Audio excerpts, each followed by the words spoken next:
Bloomberg Audio Studios. Podcasts, radio, news. We just got from our reporters inside the courthouse. This is on the first count, count one. Donald Trump is found guilty.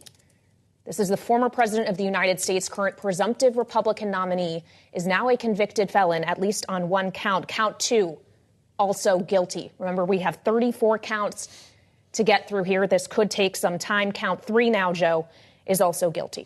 They're going to keep coming in here pretty quickly as the jury confirms to the judge they have a verdict, and this is going to start moving. 1, 2, 3, guilty. Count four is just coming in right now from our reporters inside the courtroom. We'll remind you that we do not have cameras and microphones where the jury is reading.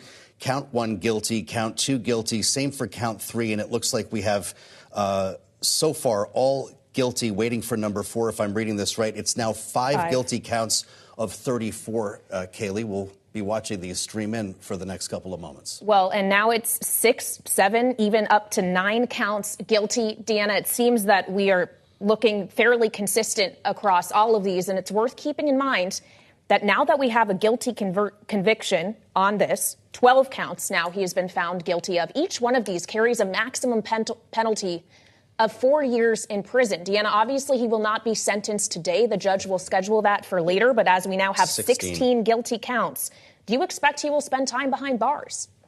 18. I think that Judge Merchan throughout the course of the trial has emphasized how big of a deal it would be to put the former president and potential future president in prison. And so I think he's going to be weighing all of the options. I do not think Donald Trump will be remanded today. So I don't think he'll go in today, and we'll see what Judge Merchan does down the road. It'll be interesting to see. We are now at 27 guilty counts. This is remarkable as we make our way to 34 here.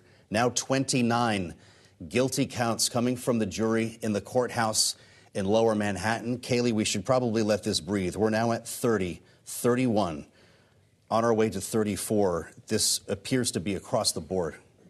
32 guilty now. There's only 2 counts left remaining. 33. We're waiting for the last one. Remarkable. 34. Every single count with which Donald Trump was charged, 34 felony counts of falsifying business records, he has indeed been found guilty of. Donald Trump is now running for president. That's right. As a convicted felon. A convicted felon, Deanna. What is the Trump team planning now for an appeal? For an appeal, they've been laying the groundwork throughout the course of the trial, starting with the testimony from Stormy Daniels and about the details of their sexual encounter. I think there's a number of different things that have come up throughout, but they've definitely been objecting enough that there are grounds for them to at least attempt to appeal this. All right, Deanna, Paul, thank you so much for being with us as we deal with a breaking in real time story. Former President Donald Trump found guilty on all counts in this criminal hush money trial. Joining us now for more analysis, Bloomberg's Mario Parker and Megan Scully. Mario, obviously you covered the Trump White House. You now lead our White House and politics coverage. He is a convicted felon, and yet he is still going to be, unless something changes, the Republican nominee for president. What does this change politically as we are going to await his sentencing on this? Well, I think Joe used the word remarkable. What a remarkable time we're living in right now, right? I'm looking at some of the polling that's out. It's hard to tell at this point what will change in the political landscape. I'm looking at some of the polling. Our swing state Bloomberg Morning Consult poll had about 23% of swing state voters back in January saying that a conviction may change their mind. Poll out this week from PBS NewsHour, NPR, 67% of Americans say that a conviction would make no difference, right? So we're all over the place. What we do know is that the Trump camp had already kind of started working the refs yesterday, saying that even Mother Teresa would be found guilty in a case like this. Now, here's where the onus is on. We know that Donald Trump doesn't want the scarlet letter of a felony, right, on his record. we know that the Biden campaign will be attacking him along those lines. What they have to do is signal that this isn't a hush money case that he got convicted for. This is an election interference case, right? Mm-hmm. So they have to figure out a way to change the branding. As long as it's a hush money case, that kind of works in Donald Trump's favor, right? It's salacious, but Americans are used to kind of the salaciousness with Donald Trump. This comes down to connecting the dots to that secondary argument. Essentially, Mario, the reaction from Congress is going to be interesting here. Megan, that's your area of specialty here. We've seen a good chunk of the Republican conference make their way to this courthouse. What are the optics now for them? So they have been going to the courthouse. Speaker Johnson has, as have several potential vice presidential candidates, including J.D. Vance, who's called for a criminal investigation into Judge Merchan because of the gag order. So the Speaker of the House himself would. So, yes, and I believe that we're just going to see Republicans doubling down and getting behind the president. I would be stunned if this changed anything for the lawmakers who have been behind the president. Where it gets a little hairy for Republicans are in those close districts, those districts that Biden carried in the Hudson Valley and in Southern California. And it will be very interesting to see how they respond to this. Yeah, absolutely. And of course, we're waiting to see how Donald Trump himself responds. We are expecting we will hear from him this evening. But Mario, of course, the judge is now in the courtroom thanking the jury for what he calls their hard work. The jury having just confirmed that indeed they have found Donald Trump guilty on all of these counts of these crimes. Donald Trump has spoken outside that courthouse every single day for the duration of this. His message has been consistent. He thinks that this is President Biden who has mobilized this weaponized justice system against him, that this is election interference. That message has been resonating. Can he not just have more fortification of that message now? They convicted him. Does that actually give him political power? And yes, to that point, that's exactly what you're going to expect to see, right? I'm looking at my phone right now because I'm expecting the fundraising appeals to come through, right? We know that Donald Trump hasn't seen a piece of negative publicity that he hasn't tried to fashion it to his benefit. I mean, he essentially ran through the Republican primaries off the strength of some of these court cases, right? One of the things I also want to note is just the steady flow of public support that he's gotten, the leaks as well, right? We've got a Miriam Adelson saying today that she's going to essentially back a super PAC for him. Stephen Schwartzman over the last couple of days. Bill Ackman earlier as well. Nikki Haley last week, right? This isn't coincidental, right? These are astute people. They know the political backdrop right now as well. And this is a signal, too, as to what their stalwart support for the former president. If you're just joining us, this is special coverage on Bloomberg TV and Radio with 34 guilty on all counts for Donald Trump in the criminal hush money trial in New York. If you're with us on Bloomberg TV, you see a live view outside the courthouse where security is tight. Bloomberg's David Gura telling us that helicopters were in the air in advance of the verdict being read out. And we want to go to him now with thanks to Megan Scully and Mario Parker. David Gura in Lower Manhattan. I suspect, David, things have become rather active outside the courthouse since this verdict was read. Do we hear next from Donald Trump? I think that we do. And I will say, as I heard you reading those verdicts, I was surprised by how rapidly they came out. And I think that the protesters who had gathered here in front of the courthouse in Lower Manhattan were surprised as well. As you were reading through those counts, noting that all of them were guilty, we heard cheers erupt from that group of protesters, which again had swelled in size. I'd say there are probably 50 or 60 protesters who are gathered there now. And then there has been a heightened police presence in this area for the duration of this trial. We saw movement as that verdict was being read aloud in the courtroom. It's now impossible to cross Center Street. Behind me, there's a line of police officers now kind of standing sentry in front of the courthouse down the length of these blocks of Center Street in front of the courthouse behind me. So the atmosphere feels, yes, a great deal tenser, and I think there's this expectation, this sense of wondering what's going to happen next and when are we going to hear from the former president. My understanding is from colleagues who were in the courtroom, he sat rather motionless as those verdicts were announced. So we wait to see sort of how that is transposed into comments from the former president here in the coming minutes. We understand that happening in the courtroom now included the defense, David, essentially asking for a judgment of the acquittal. That motion was denied by Judge Merchan, but Todd Blanche, Donald Trump's defense attorney, argued that there was no way the jury could have reached a verdict without relying on the testimony of Michael Cohen, who Blanche said was a liar, that there was no reason the court should allow a verdict for that reason. I guess that just speaks to, David, the idea that this isn't necessarily done and dusted. Yes, Trump is now a convicted felon, has been found guilty on all 34 of these counts, but his defense could still try to appeal this and continue to fight this battle. I think that's all but certain, and you hear Todd Blanche sort of laying the groundwork for that in the courtroom now in a way that you would expect him to do. And so we're now in this kind of vacuum that opens up between this conviction and when Judge Juan Merchan will sentence the former president. And having spoken to a few lawyers in advance of this decision, you know, he's a first-time felon.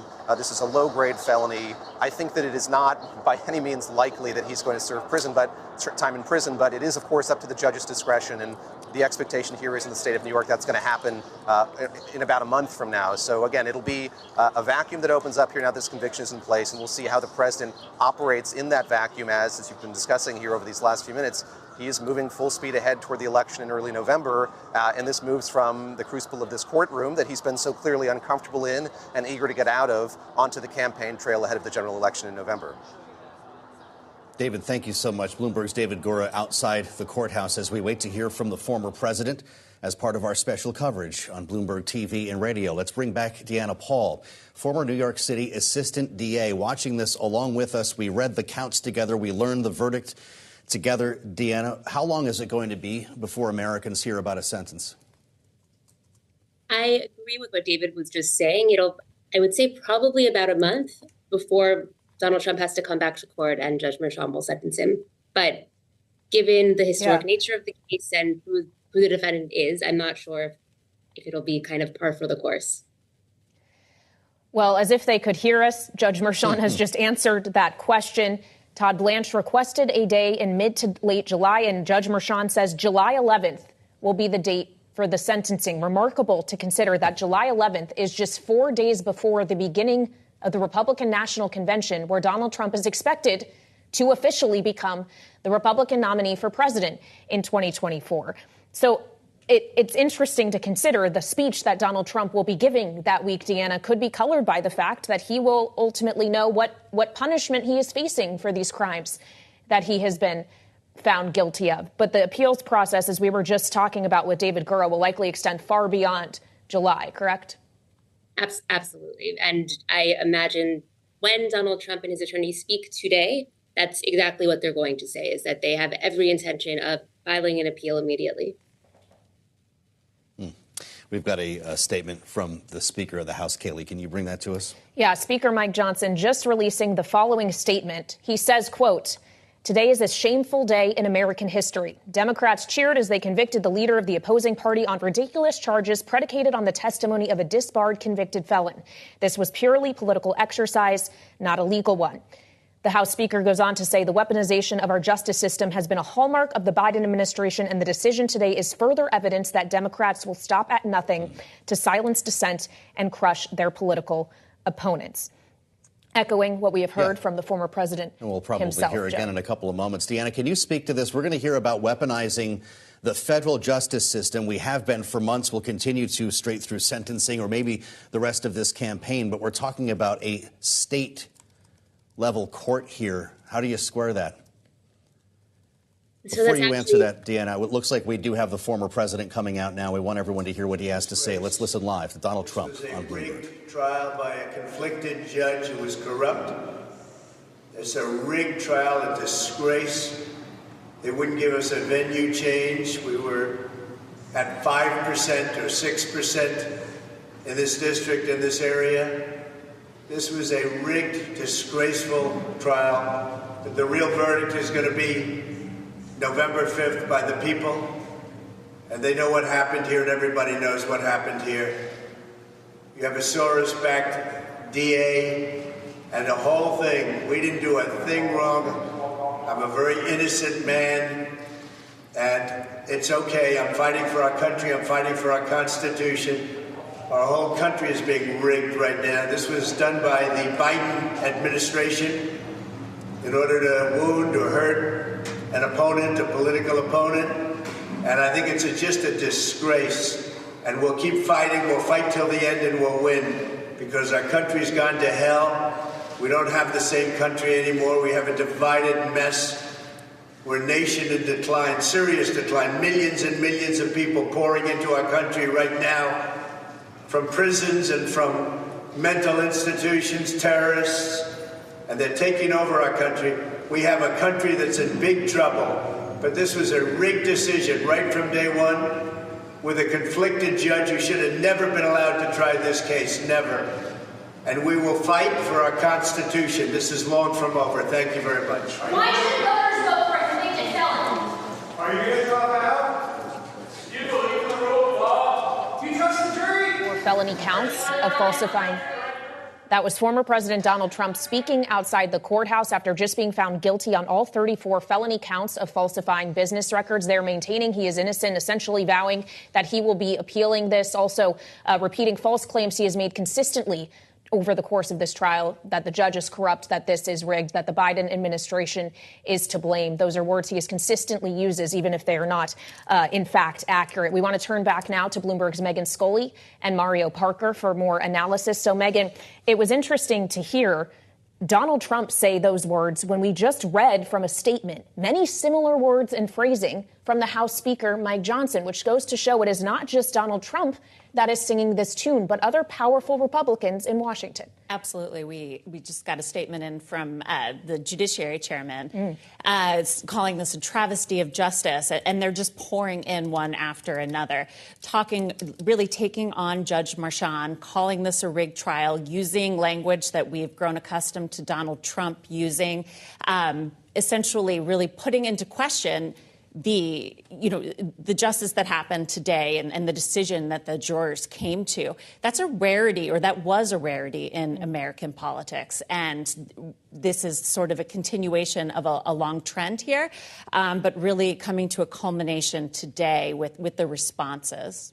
So we just heard from the former president. If you're just joining us on Bloomberg, this is special coverage with 34 guilty counts against the former president in Lower Manhattan. He spoke very briefly, suggested once again that the trial was rigged and that the real jury would decide in November on the outcome of this case. Our reporters inside the room bring some color, remembering there are no cameras or microphones inside the courthouse on Center Street. Donald Trump bumping fists with his son Eric, looking grim on his way out of the court before we heard him speak.